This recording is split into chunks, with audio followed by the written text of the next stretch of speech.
मनाजरा हुआ था पिंडी भट्टिया के करीब। मनाजरे का मौजू था जनाजा रसूल हक के बतूल। शिया की तरफ से मनाजर थे मुबल्लिग आज़म मौलाना इस्माइल आला मकाम। मनाजरे का जज था एक अहले सुन्नत जमींदार, नाम था उसका चौधरी आशिक।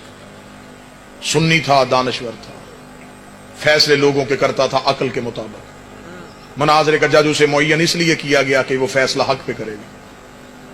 जोहर तक मुनाजरा होता रहा। जोहर के वक्त जोहर की अजान हुई, नमाज का वक्फा हुआ। चौधरी आशिक अपने मौलवी के पीछे नमाज पढ़ने मस्जिद में चला गया। जितनी देर नमाज पढ़ता रहा रोता रहा। नमाज खत्म हुई, नमाजियों से कहने लगा सारे मस्जिद से बाहर जाओ, मुझे मौलवी से तन्हाई में बात करनी। सारे नमाजी मस्जिद से बाहर भेज के मस्जिद का दरवाजा बंद करके कुंडी लगाई। अपने मौलवी के सामने बैठ गया। उसने देख मौलवी, हमारे गांव में है एक सैयदों का घर, वो अपने घर के अंदर रोते थे, तू हमें कहता था इन्हें को ना रोया करे। मैं एक दिन अकेला उनके घर गया था, मैंने जाके पूछा था सैयदों क्यों रोते हो?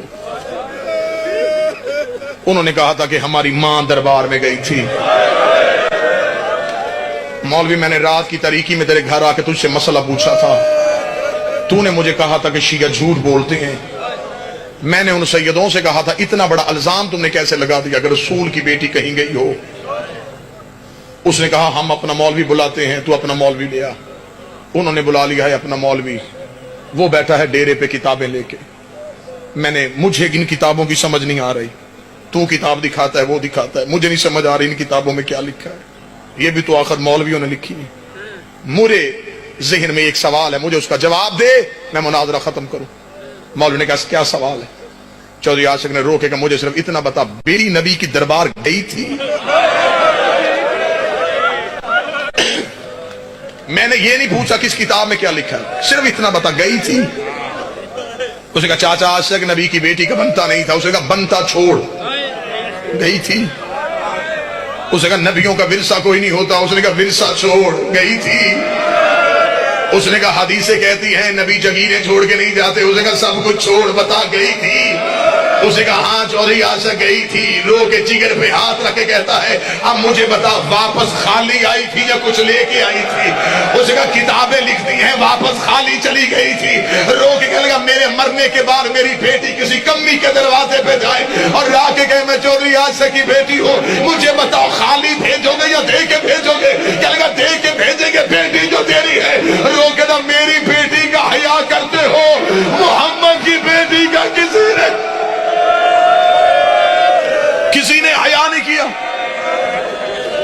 चली जो गई थी, नहीं भी बनता था, फिर भी कह देते कि बाप के बाद पहली बार आई है, खाली तो ना भेजते। दरवाजा खोला, रोता हुआ वहां गया जहां मुबल्लिग आज़म बैठे। पगड़ी उतार के मौलवी इस्माइल के कदमों में फेंक, हाथ बांध के बंद कर इस्माइल किताबें, मुझे पता चल गया कि नबी की बेटी खाली आई है। ये कहने के बाद उसने जो अगली बात की, शिया कौम के मरने के लिए है, रोने के लिए नहीं, कफन में रोना, इस बात को याद करके। पी नासिर बुखारी साहब हाथ बांध के कहने लगा मौलवी इस्माइल ये हमारे गांव का सैयद तेरे पास बैठा है, दोनों मिलके मशवरा करके मुझे बताओ उस जगीर की कीमत कितनी थी? जितनी कीमत बनती है मैं जमीनें बेचूं, मैं बेटियों के जेवर बेचूं, मैं उतने पैसे ला के सैयदों के घर दूं ताकि ये सैयद तो अपना रोना बंद करे। इतना कहना था। मौलाना इस्माइल ने चीखे मार के हम जगीर को नहीं रोते। उसके फिर किस बात पे रो रहे हो? मौलवी इस्माइल रो के कहते चौधरी आशिक जब दरबार में गई सर के बाल काले थे, जब वापस आई सर के बाल सफेद